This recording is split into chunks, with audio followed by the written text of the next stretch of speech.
The Inchcape Rock by Robert Southey. Prepared by Mrs. Sujata Ali.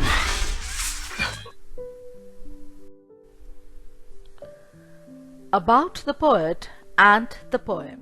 The Inchcape Rock. Poetry has been around for almost 4,000 years. Like other forms of literature, poetry is written to share ideas, express emotions, and create imagery. Poets choose words for their meaning and acoustics, arranging them to create a tempo known as meter. Some poems incorporate rhyme schemes with two or more lines that end in like-sounding words. Poetry can also be a free form which follows no formal structures. Poetry also conveys a thought, describes a scene, or tells a story in a concentrated lyrical arrangement of words. We come across a variety of poems, and yet there are some that touch our hearts and create a deep impact on our minds, and no matter what, they stay with us for a very long time. To name a few, The Solitary Reaper by William Wordsworth, The Rime of the Ancient Mariner by S.T. Coleridge, Ode on a Grecian Urn by John Keats, Ode to the West Wind by P.B. Shelley, and of course, The Inchcape Rock by Robert Southey, and many more. Robert Southey was an English poet of the Romantic school and poet laureate from 1813 until his death. Like the other Lake poets, William Wordsworth and S.T. Coleridge, Southey had begun as a radical but became steadily more conservative. He is principally remembered as the author of the poem After Blenheim and the original version of Goldilocks and the Three Bears. He published his first collection of poems in 1794.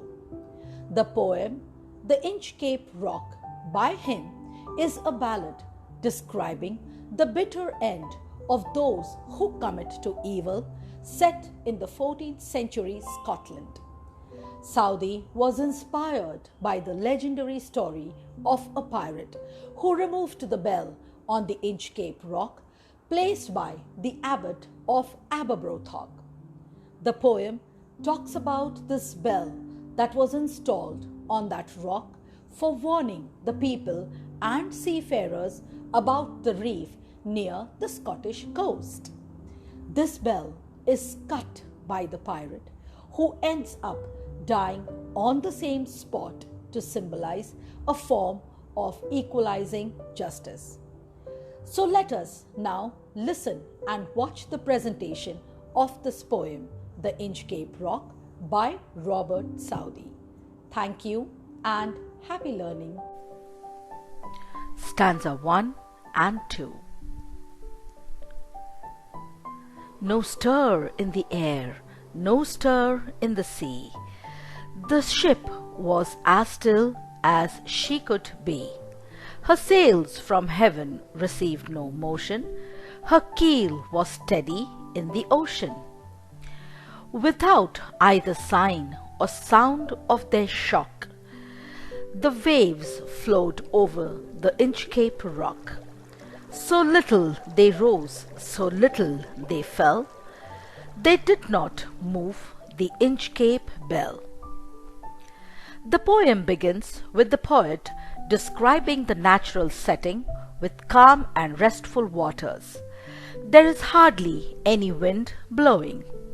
A ship is docked near the coast that is still and motionless, with its keel also steady. There is nothing in the setting to alarm any soul or any sign of storms to come.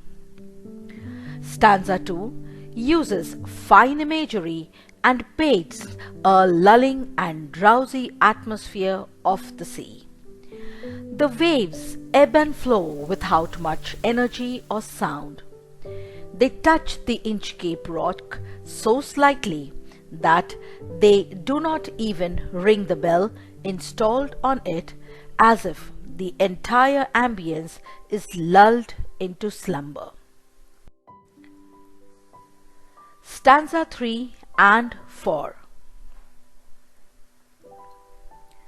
The Abbot of Aberbrothock had placed that bell on the Inchcape Rock.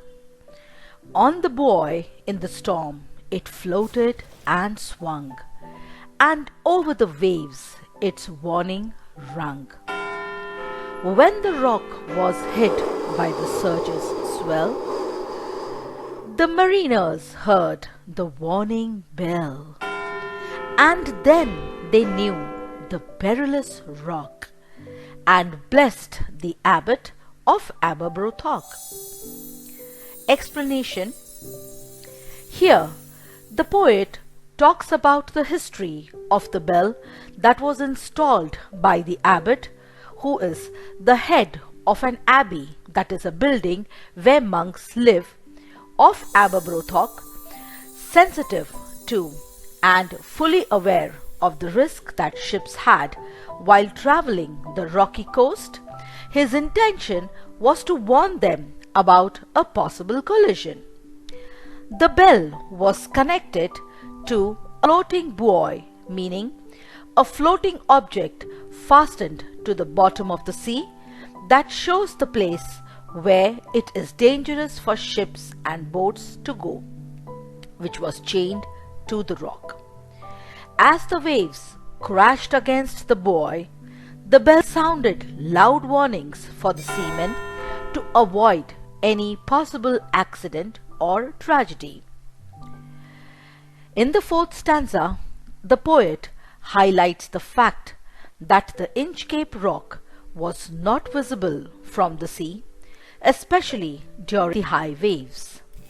The mariners were made aware of its presence only through the sound of the bell. These grateful seamen thanked and expressed their good wishes to the abbot for his kindness and compassion. Stanza 5 and 6. The sun in the heaven was shining gay. All things were joyful on that day. The seabirds screamed as they wheeled around, and there was joyance in their sound. The buoy of the Inchcape bell was seen, a darker speck on the ocean green. Sir Ralph the rover walked his deck, and he fixed his eye on the darker speck. The narration moves forward as the poet further gives a detailed picturesque description of the day. It was sunny and bright and filled with vigor and delight. The birds danced and playfully took flight, while there remained certain buoyancy in the step of the ship's men. The sixth stanza introduces the reader to Sir Ralph the rover, who is a pirate and captain of the anchored ship. As the day was clear and the waters green, the buoy was easily distinguishable as striking black.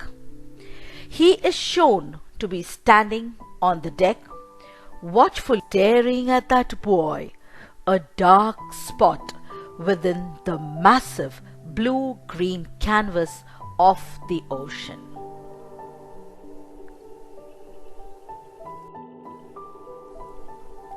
Stanza 7 and 8. He felt the cheering power of spring. It made him whistle, it made him sing. His heart was mirthful to excess, but the rover's mirth was wickedness. His eye was on the Inchcape float.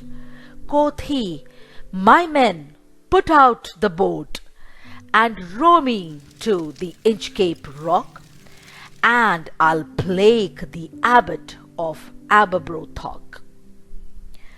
The feelings and emotions of Ralph the Rover are highlighted in this stanza. The beautiful day added more cheer and zest to his spirits, and he expressed it through a whistle and a song. By doing so, he was actually trying to hide the sinister thoughts that was lurking behind his happy facade. The devilish thoughts lurking inside the dark mind of the captain stirred some evil thoughts. He was planning on destroying the bell and wreaking havoc on the unsuspecting ships. He therefore ordered his men to lower a boat and hopped onto it to get close to the buoy and the bell mounted on top of it. He wanted to obliterate the good work and name of the Abbot of Aberbrothock.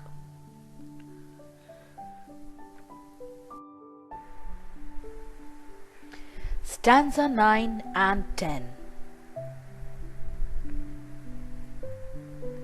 The boat is lowered, the boatmen row, and to the Inchcape Rock they go. Sir Ralph bent over from the boat, and he cut the bell from the Inchcape float. Down sunk the bell with a gurgling sound. The bubbles rose and burst around. Quoth Sir Ralph, "The next who comes to the rock won't bless the Abbot of Aberbrothock."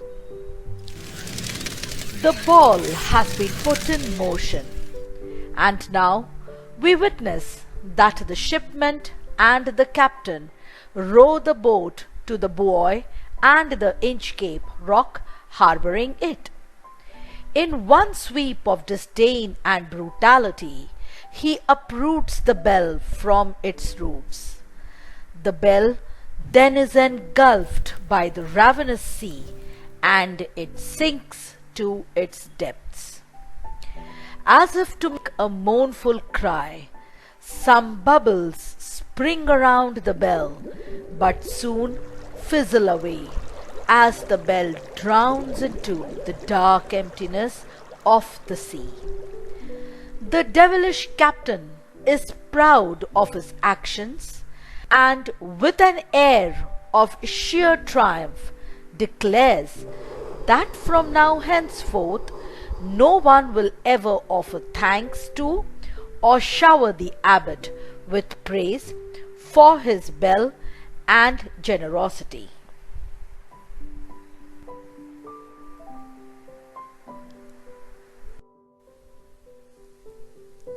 Stanza 11 and 12.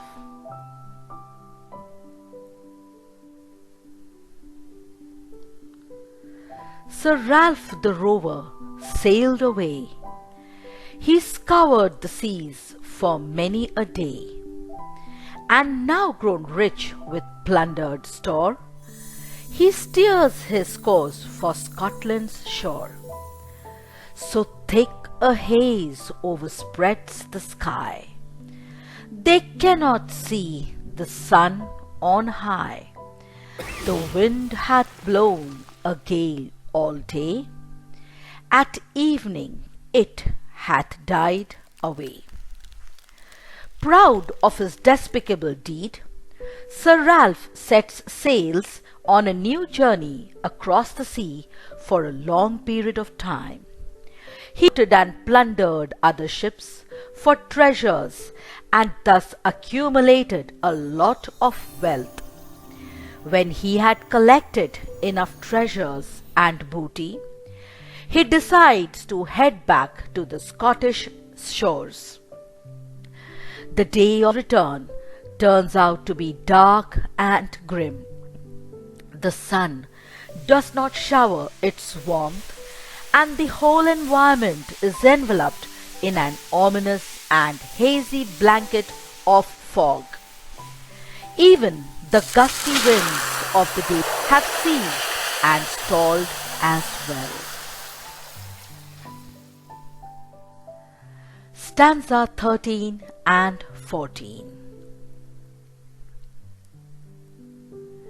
On the deck the rover takes a stand. So dark it is they see no land. Quoth Sir Ralph, it'll be lighter soon, for there is the dawn of the rising moon. Canst hear, said one, the breakers roar? For methinks we should be near the shore.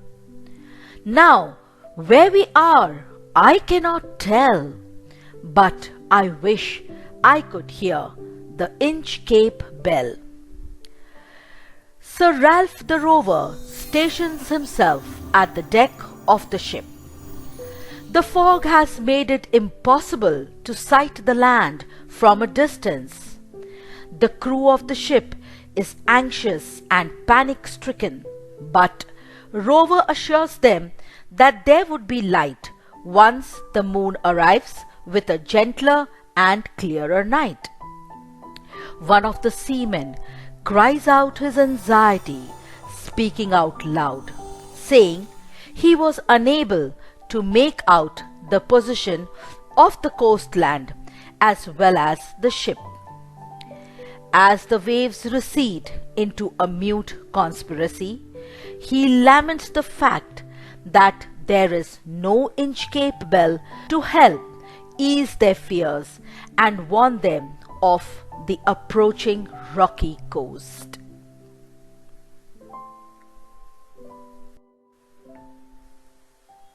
Stanza 15 and 16.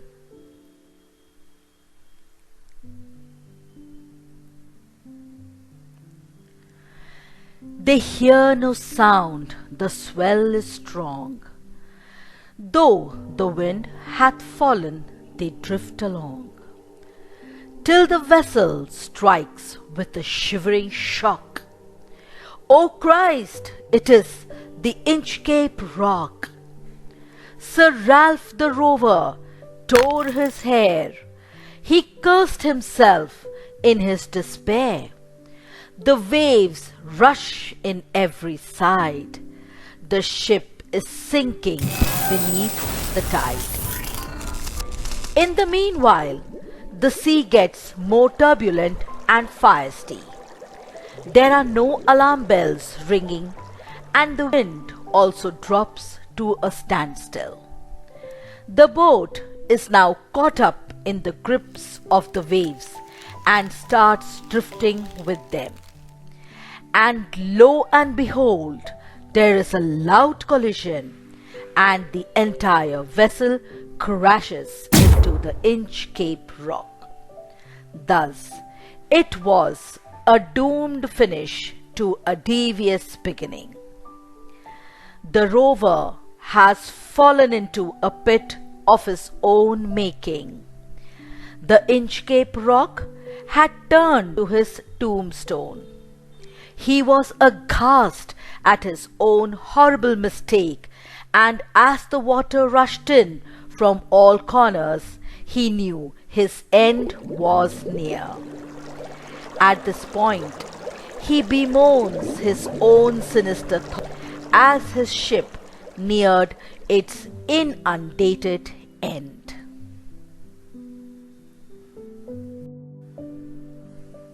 Stanza 17.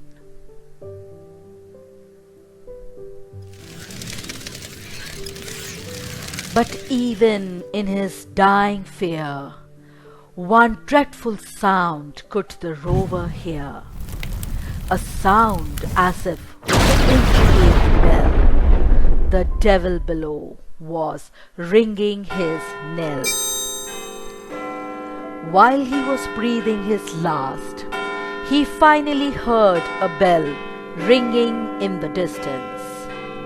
At that instant, he was seized with horror, The sound was of the abbot's bell at the bottom of the sea. The devil at the bottom had the bell in his hand and was ringing his death knell fervently. It was the final sound of the rover's fateful demise. It was a deathly music of revenge, a song of poetic justice. This brings us to the end of this beautiful and interesting poem, The Inchcape Rock by Robert Southey.